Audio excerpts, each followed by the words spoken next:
back everyone. We're having another art lesson again, and today we're going to be looking at a famous painting. Some of you may have seen this painting before, and it's called the Mona Lisa, and it was painted by Leonardo da Vinci. This is a very famous painting and it's known throughout the world, and today we're going to attempt it. This painting here is one of the illustrations from this book. It's even on the front cover. We've looked at this book before. It's Willy's Pictures by Anthony Brown, written and illustrated by Anthony Brown. So here's Willy here, and here is the Mona Lisa. So today we're going to attempt drawing this work. But before we start the art lesson, I want you to have a quick look at the composition of the portrait of the Mona Lisa. Now you can see here, she's got her clothing. Her whole figure is in this section here. Her head is up here. She's got her arms crossed over or on top of each other. She's leaning on the part of a chair, the armrest of a chair. And in the background, we have a few little features. Probably can't see this, but there's a little bridge here. There's a road that winds around the mountains. There's some mountains right in the distance on the horizon line. And just here and over the side here, there's a lot of water.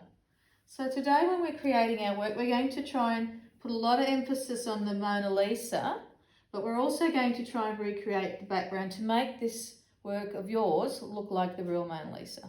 So I'm going to take this down now, last chance to have a look, and we're going to create our own artwork. So I'll take that heavy work down. Thank you, Mona Lisa.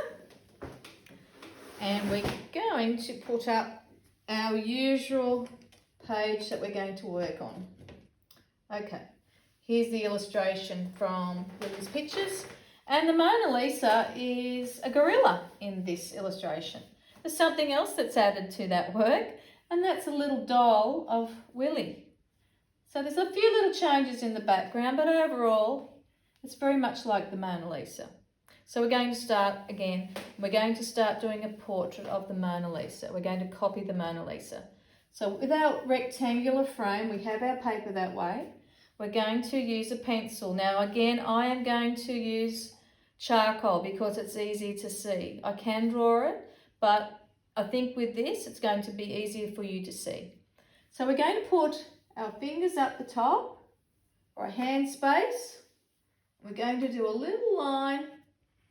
You can see that line there to show us where we're going to start drawing the head from.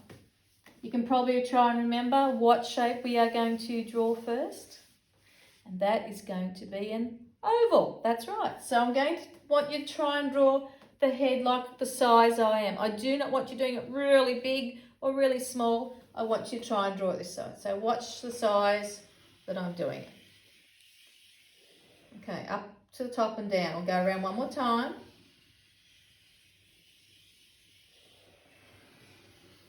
Right. Because we want to have some space to draw the body, so that's why we're having it that size. So can everyone try and draw the oval shape for the head for me? I'll wait for you. And some of you might know from our other drawing lessons, something that is halfway down that helps us guide us with our eyes. That's our ears. So we're going to be drawing the ears. Halfway, try and guess. So we're going to draw a little ear there. A little ear. We can't see the Mona Lisa's ears all that much because her hair's covering them, but we're going to draw that there. Okay, next part. We're going to be drawing the eyes. So I'm going to draw the eyes here. And her eyes are looking this way towards me. So we're going to try and only colour. We're going to do the pupils on this side, so it looks like she's looking in that direction. Someone said that the Mona Lisa, which is kept in the Louvre, which is a very big museum gallery in Paris, that if you're in the room and you look at the portrait, wherever you walk around, the eyes follow you. But in the Mona Lisa, her eyes are looking that way. So if we're all trying to get these darkened areas in, make sure they're looking that way. Okay. Now we're going to do the nose. So again, I do it that same way. Start from the eye and come down. Looks like a little fish hook. Comes around like that. Good. If you can draw the nose, that's lovely. Now the Mona Lisa has a little smile. So after you've drawn that nose, we're not doing a big smile. We're just going to have a little gap again, and we're just going to draw a little smile. Just a little smile. That's it. Some of my drawings look a bit bubby, don't they? But just a little smile. Okay. Now we're going to put the hair on the Mona Lisa. So we're going to have a part. We're going to draw that line down the middle at the top here. And this time we're going to do lines coming that are curved back to the ears. 1, 2, 3, 4, 5. And we're going to do the same on the other side. Keep this still for a minute. We're going to start 1, 2, 3, 4, 5. Back to the ears. Now she does have something across her forehead. I'm not sure if it's a little headband that she's wearing or if it's part of a veil. So we're just going to do a very light line across the front there. Yeah, but it's not that important. Okay, next thing we're going to do is we're going to do some little wavy hair. She's hairstyle is different. Do some wavy lines. Not too many, probably 3 on each side or 4. And then we'll just leave it for that. She has no eyebrows. She's different to Frida Kahlo's drawing, where Frida's got dark eyebrows, or one big eyebrow. She has no eyebrows in the painting. We can't see them, so we're just going to try and make that exactly like the real Mona Lisa. Next thing we're drawing is the neck, so we put some fingers there, 2 little short lines, just like that. I'll put 3 there. You can use 2 fingers if you like, but that's up to you. Now, when we've got that, we're going to show something different on the front of her dress. It's a big curved line because she has a different shape to her dress. So if you're watching what I'm doing, it's like we're going to be drawing another oval if we kept on coming around, but we're not. I'll draw it one more time. We're going to come around. There we go. If you can draw that neck of her dress, that would be lovely. And if you know what we might be doing next, I'm going to draw the shoulders. Now, I'm not going to come down to the corner here. I'm going to come over a little bit. I'm not going through the corner on that side.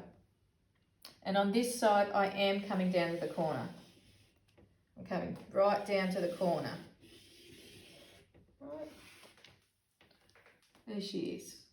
Now, we're going to make her hair slightly longer now, so we're going to come right down to her shoulders. Some might be straight hair, some might be wavy. So we can have some straight hair, and then some wavy ones.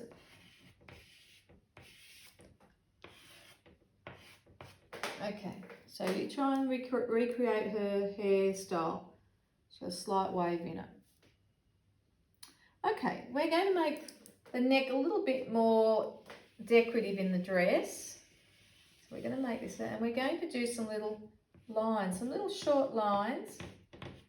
Probably a bit hard to see because I'm using charcoal, but if you can see what I'm doing in my hand, I'm putting some little lines all the way around the dress, the neck area. Okay, can you see that? Can you try and do that for me, just to make the dress look a little bit more prettier, because she has got a very nice gown on, but it's a bit hard to see the gown because it's all dark colours, but she does have a lot of stitching in the dress. Next part we're going to be doing is the shawl. So we're going to do this line. We're going to come straight down. 1, 2, 3, 4. 4 lines. And on this side, we're only going to do 2. 1, 2. Now there's a part of the dress up in here that has no pattern in it, but in the Mona Lisa it does. So we're going to take a line for up and down, walk, winding in and out, up and down. It's like a wavy line. It goes around and around and around and winds back around and comes back around. It's all really nicely stitched, but we're drawing a line to show that. Okay, now on this side we're going to show the fold of the material. So we're going to draw some lines on this side.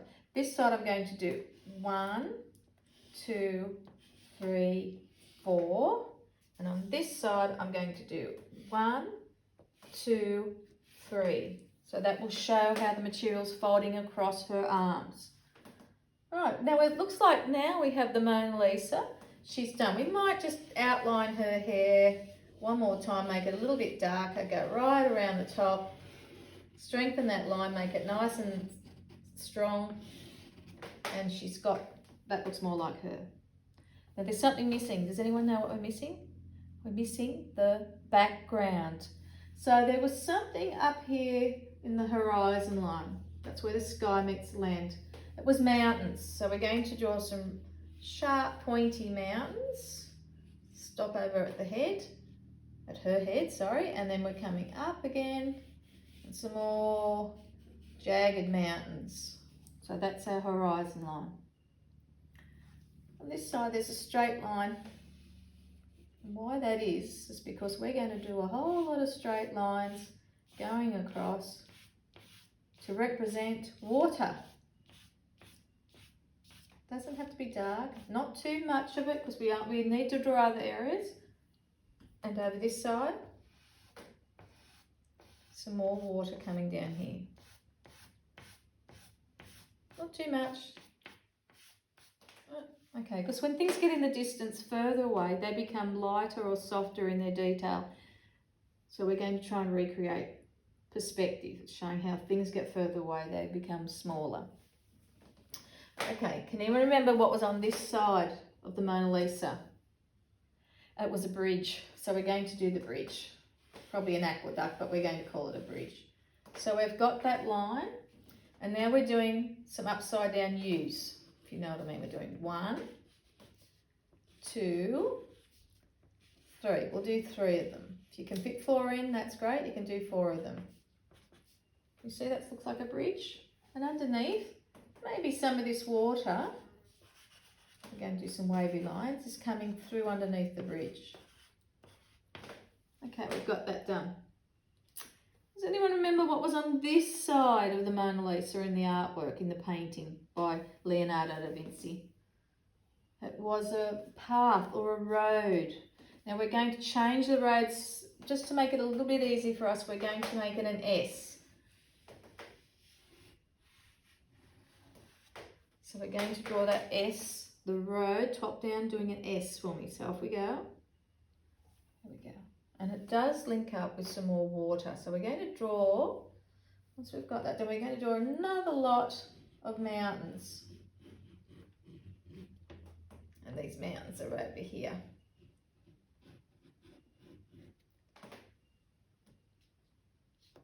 And we might have that water coming down here. So it just looks like there's a little bit of landscape in the background. We don't need to do a whole lot of detail there. And if you have a little bit of space there, you might like just to draw part of a chair. I think it was, she was sitting out a window, near a window, but we're just going to have part of a chair here.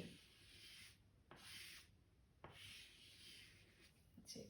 Okay, I think we've got the Mona Lisa done now. So if you have that drawing done, you might like to add colour to her clothing to make her look a little bit more realistic, to make her stand out more.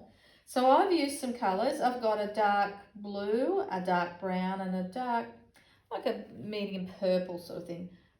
So I'm going, well, it's not even purple, it's a different colour at the end. So we're going to colour the shawl in. It looks like it's grey even, but it is a blue. So I'm going to add some blue. Now these are watercolour pencils. Some of you may have these.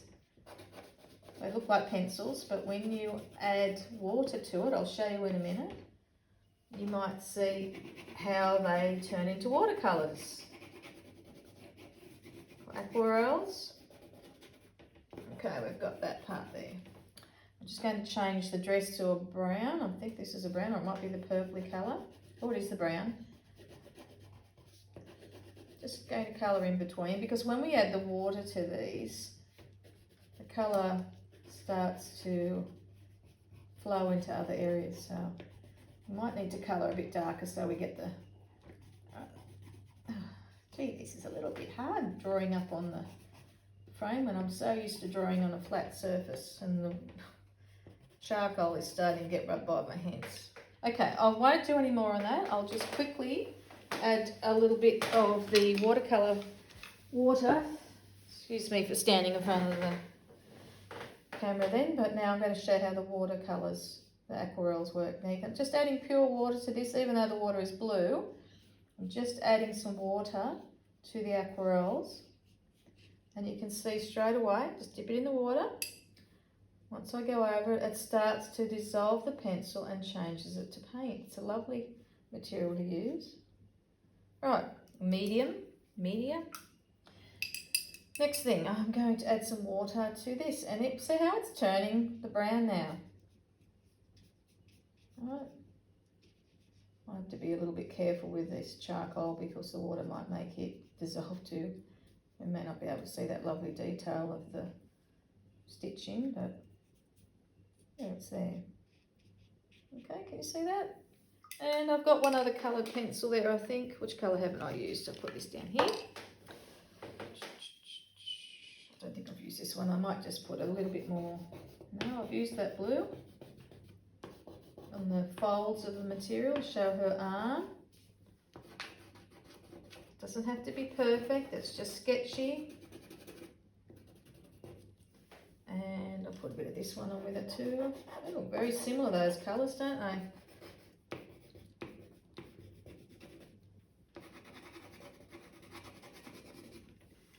And we might just add some more water. But if you're using coloured pencils or textures, there's no problem with using coloured pencils or textures. Just try and make them neutral colours, or you know, the browns or the greys or the black, maybe some nice regal green, just to show that it's a very important person.